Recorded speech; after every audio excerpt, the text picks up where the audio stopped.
السلام علیکم ورحمۃ اللہ وبرکاتہ۔ نحمد و نصلی علی رسولہ الکریم۔ بسم اللہ الرحمن الرحیم۔ پیارے بچوں، آج کا اسائنمنٹ ہے جس کا عنوان حضور اکرم صلی اللہ علیہ وسلم کی مکی زندگی۔ تو حضور اکرم صلی اللہ علیہ وسلم کی مکی زندگی سے مراد یہ ہے کہ نبوت ملنے کے بعد جتنے عرصے آپ علیہ الصلاۃ والسلام مکے میں رہے وہ مکی زندگی کہلاتا ہے۔ تو غالباً کم و بیش 13 سال آپ علیہ الصلاۃ والسلام نبوت ملنے کے بعد مکے میں دین اسلام کی تبلیغ کرتے رہے۔ تو بنیادی بات جو آپ علیہ الصلاۃ والسلام نے مکہ کی زندگی میں اہم کام کیے وہ دعوت تبلیغ اسلام کا دعوت دینا، لوگوں کو اس کی طرف بتدریج کے معنی ہوتا ہے آہستہ آہستہ اس اسلام کی طرف مائل کرتے رہے تاکہ لوگوں کے دلوں میں اللہ سے محبت، اللہ کی عظمت، اللہ کی بڑائی آ جائے۔ جب اللہ کی عظمت، بڑائی اور محبت ہوگی تو پھر یہ اسلام کو حقیقی معنوں میں سمجھیں گے اور قبول آسانی سے کر لیں گے۔ اسی لیے کہ پہلے دین اسلام کی خوبیاں بتائی جائیں اور اس کے فوائد بتائے جائیں، بعد میں دیگر احکامات ان کو سمجھائے جائیں اگر اسلام کو قبول کر لے تو۔ اس سے پہلے اسلام آنے سے پہلے عرب والے مختلف قسم کے برائیوں میں مبتلا تھے جن کی وجہ کر کوئی حکمران ان پر حکومت کرنا نہیں چاہتی تھی۔ ہر ایک قبیلہ کا ایک الگ الگ بت تھا، ہر ایک قبیلہ کا ایک الگ الگ بت تھا، وہ اس بت سے اپنی حاجت کو مانگتے تھے۔ تو آپ علیہ الصلاۃ والسلام نے مکی زندگی میں سب سے پہلے بتوں کا قلعہ قمع کیا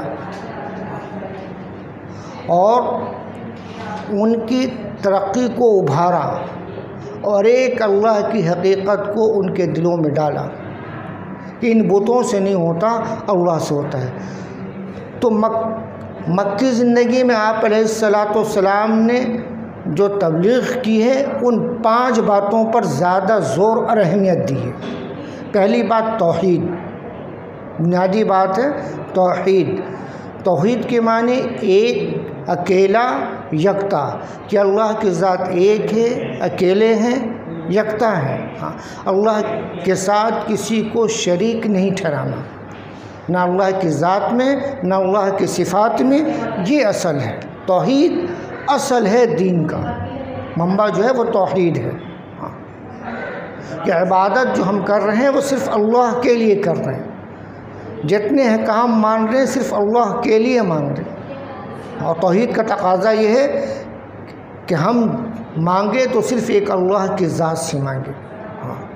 اگر اللہ کی ذات میں اور صفات میں شریک ٹھہرا دیں گے کسی کو تو یہ شرک کہلائے گا۔ تو بنیادی بات کیا تھی؟ توحید، توحید کی تعلیم تھی۔ دوسری بات نبیوں پر ایمان لانا، یہ دوسری تعلیم تھی، کیونکہ عرب والے نبی پر ایمان نہیں لاتے تھے، ان کا یہ عقیدہ نہیں تھا کہ نبی رسول بھی ہوا کرتے ہیں۔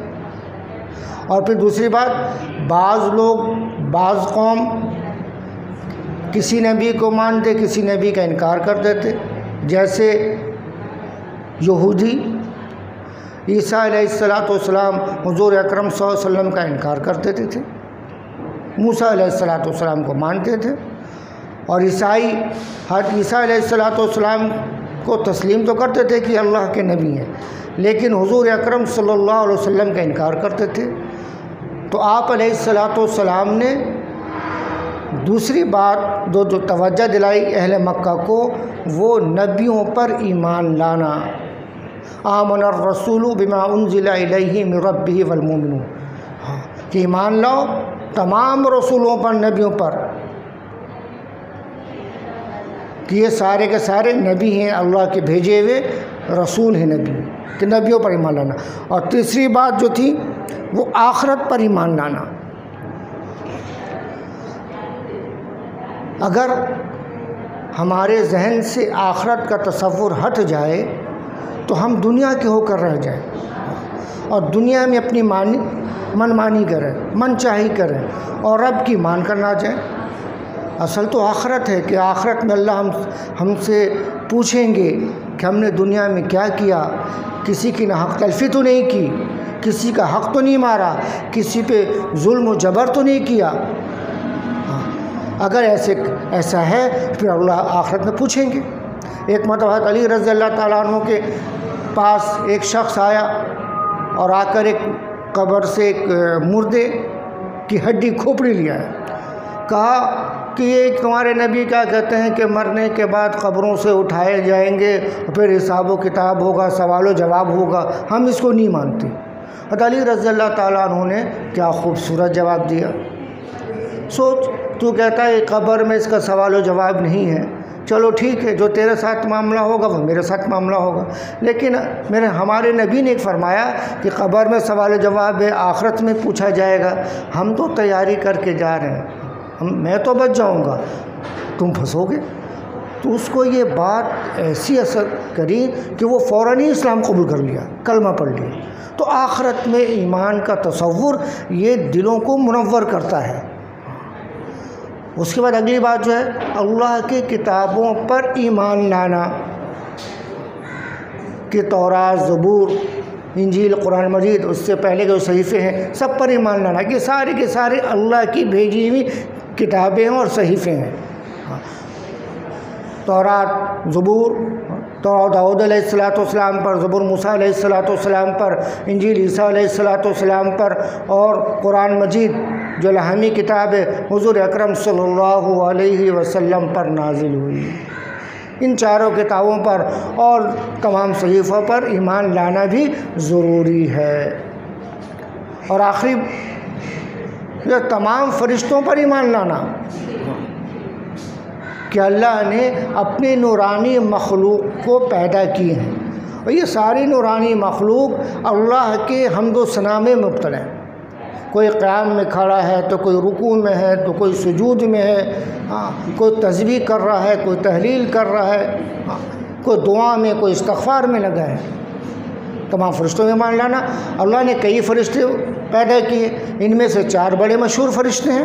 حضرت جبرائیل علیہ السلام اتنے بڑے فرشتے کہ سر جو ہے عرش معلیٰ سے ٹکرائے اور ان کے جو پاؤں جو ہے زمین تک گیا۔ ان کے کئی 100 بازو ہیں، 2 بازو کھول لیں تو مشرق و مغرب ڈھک جائے، اتنے بڑے فرشتے۔ یہ پیغام رسانی کا کام کیا کرتے تھے، نبیوں پر اور رسولوں پر اللہ کی طرف سے وحی لے کر آیا کرتے تھے۔ پھر اسی طرح جو ہے دوسرے بڑے فرشتے حضرت اسرائیل علیہ السلام ہیں۔ اسرائیل علیہ السلام کہ اللہ نے تمام جانداروں کے اندر سے روح کو نکالنے کی صفت اس کے اندر رکھی ہے۔ بیک وقت کئی جگہوں سے انسانوں کے اور مختلف سانس لینے والے جانوروں کی روح کو نکال سکتے ہیں، اتنے بڑے فرشتے۔ پھر میکائیل علیہ السلام اتنے بڑے فرشتے کہ ان کے ذمے تمام پانیوں کا جو ہے یہ ان کے ذمے، اتنے بڑے فرشتے، اگر سمندر کا پانی ان کے سر پر ڈالا جائے تو سر سے پانی نہ ٹپکے، اتنے بڑے فرشتے۔ پھر چوتھے فرشتے آپ اسرافیل علیہ السلام ہیں۔ اللہ نے ان کو سور پھونکنے کے لیے اپنے حکم میں کھڑا کر کے رکھے گا، جب اللہ حکم ہوگا تو یہ سور پھونکیں گے، یہ ساری زمین اور آسمان سب پھونک جائے گی۔ تو اتنے بڑے بڑے فرشتے اللہ نے پیدا فرمائے ہیں، تو سب پر ایمان لانا۔ یہ اللہ کے مخلوق ہیں، اللہ کی نہ یہ بیٹے ہیں نہ بیٹیاں ہیں، یہ نورانی مخلوق ہیں۔ ان کو کھانے پینے کی کوئی تقاضا نہیں، صرف اشرف المخلوقات کو تقاضا ہے، دیگر جانوروں کو ہے، باقی اللہ کے حمد و ثنا لگ رہتا ہے۔ تو یہ 5 پوائنٹ تھے، اس کو یہ باتیں سمجھ میں آ گئی ہوگی، تو باقی آپ کے لیے حضور اکرم صلی اللہ علیہ وسلم کی مکی زندگی سمجھنا آسان اور سہل ہے۔ تب اس کے ساتھ ساتھ جو ہے تو ہم ریڈنگ کر لیتے ہیں۔ آپ صفحہ نمبر 16 نکال لیں، میں ریڈنگ کر رہا ہوں، املا کر رہا ہوں، املا نویسی، تو آپ بھی غور سے سنیں، تو جو باتیں رہ گئی ہیں وہ اس میں انشاءاللہ اور بقیہ جو ہے باتیں جو وہ سمجھ میں آ جائیں گی۔ تو صفحہ نمبر 16 ہے حضور اکرم صلی اللہ علیہ وسلم کی مکی زندگی۔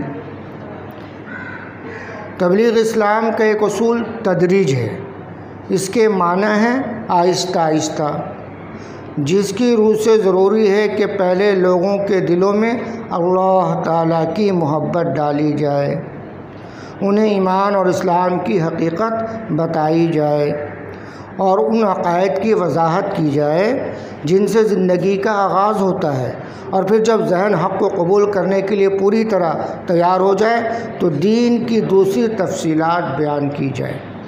اہل عرب صدیوں سے جہالت کے اندھیروں میں ڈوبے ہوئے تھے۔ ہر قبیلہ کا ایک الگ الگ بت ہوتا تھا جس کی پوجا کی جاتی تھی۔ لڑکیوں کا پیدا ہونا معیوب سمجھا جاتا تھا اور پیدا ہوتے ہی زندہ دفن کر دیا جاتا تھا۔ اس کے علاوہ عرب کے لوگ اور بے شمار برائیوں میں پڑے ہوئے تھے۔ ان حالات میں اللہ تعالیٰ نے رسول اللہ صلی اللہ علیہ وسلم کو دنیا میں بھیجا تاکہ لوگوں کو دین حق کی تعلیم دیں۔ رسول اللہ صلی اللہ علیہ وسلم نے مکی زندگی میں جن بنیادی تعلیمات کی بار بار تاکید فرمائی وہ یہ ہیں: نمبر 1 توحید، نمبر 2 نبیوں پر ایمان لانا، نمبر 3 آخرت پر ایمان لانا، نمبر 4 اللہ کی کتابوں پر ایمان لانا، نمبر 5 فرشتوں پر ایمان لانا۔ نمبر 1 توحید کے معنی ہے ایک اللہ پر یقین رکھنا، سچے دل سے اللہ کا اقرار کرنا۔ توحید اسلام کی بنیاد ہے، یہ وہ شمع ہے جس کی روشنی سے سیرت و کردار کے تمام گوشے جگمگا اٹھتے ہیں۔ توحید سے ہمیں یہ سبق ملتا ہے کہ ہم صرف ایک اللہ کی عبادت کریں اور ہر طرح کے شرک سے دامن بچائے رکھیں، یعنی اللہ کی ذات، اس کی صفات اور اس کی عبادات میں کسی کو شریک نہیں کریں۔ اسلام نے شرک سے منع کیا ہے اور اس کو ظلم عظیم قرار دیا ہے۔ شرک سے ذلت اور پستی کے جذبات پیدا ہوتے ہیں۔ عقیدہ توحید کی اہمیت کا اس بات سے پتہ چلتا ہے کہ حضرت آدم علیہ السلام سے لے کر آخری نبی حضرت محمد صلی اللہ علیہ وسلم تک جتنے پیغمبر مبعوث ہوئے، ہر ایک نے توحید کی تلقین فرمائی۔ بت پرستی اور شرک کی جتنی بھی صورتیں ہو سکتی تھیں ان سے منع کیا۔ نمبر 2 دوسرا جو ہے نبیوں پر ایمان لانا۔ دوسری بات جس کی بار بار تاکید حضور اکرم صلی اللہ علیہ وسلم نے فرمائی وہ یہ ہے کہ اللہ تعالیٰ نے ہر زمانے اور ہر قوم میں اپنے پیغمبر اور رسول بھیجے ہیں تاکہ وہ لوگوں کو سیدھی راہ دکھائیں۔ اہل عرب نبوت اور رسالت کے تصور کو بالکل بھول چکے تھے۔ ان کا اعتماد کاہنوں پر تھا جو بڑے بڑے بتوں کے پجاری تھے۔ اسی طرح یہودی صرف حضرت موسیٰ علیہ السلام اور ان سے پہلے کے نبیوں کو مانتے تھے۔ وہ حضرت عیسیٰ علیہ السلام اور حضرت صلی اللہ علیہ وسلم پر ایمان لانے کے لیے تیار نہ تھے۔ عیسائی حضرت عیسیٰ علیہ السلام کو خدا کا بیٹا مانتے تھے۔ حضور اکرم صلی اللہ علیہ وسلم نے ان لوگوں کے عقائد کو باطل قرار دیا اور حکم دیا کہ بغیر کسی تفریق کے تمام نبیوں پر ایمان لانا اور سب کا احترام ضروری ہے۔ آخرت پر ایمان لانا۔ تمام سابقہ مذاہب میں آخرت کے بارے میں تصور نامکمل اور ناقص تھا۔ عرب میں ایسے لوگ بکثرت تھے جو آخرت کے قائل ہی نہ تھے۔ وہ یہ کہتے تھے کہ گلی سڑی ہڈیاں پھر سے کیسے زندہ ہو جائیں گی۔ آخرت کے متعلق حضور صلی اللہ علیہ وسلم نے فرمایا کہ ایک دن اللہ تعالیٰ تمام مخلوقات کو ختم کر دے گا۔ اس دن کا نام قیامت ہے۔ پھر وہ تمام انسانوں کو دوبارہ زندہ کرے گا۔ وہ اس کے سامنے حاضر ہوں گے۔ تمام انسانوں کو نام اعمال دیا جائے گا۔ جن کے اعمال نیک ہوں گے ان کی بخشش ہوگی، وہ جنت میں جائیں گے۔ اور جن کے اعمال نیک نہیں ہوں گے ان کو سزا ہوگی، وہ دوزخ میں جائیں گے۔ چوتھی بات، اللہ کی کتابوں پر ایمان لانا۔